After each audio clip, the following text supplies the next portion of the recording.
Hello and welcome back to our channel. So today in this video we will be discussing about how you can get crowns on Duolingo. So without wasting much of our time, let's get straight into the video. So to get crowns on Duolingo, first and foremost, you need to tap open your Duolingo app.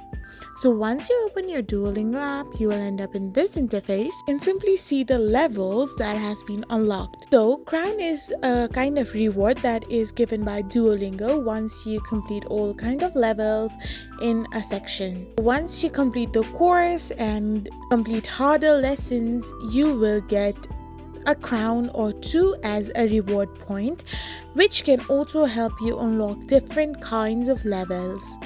So to earn crown or to get crown on your Duolingo app, all you need to do is simply complete all the tasks and lessons provided by Duolingo app.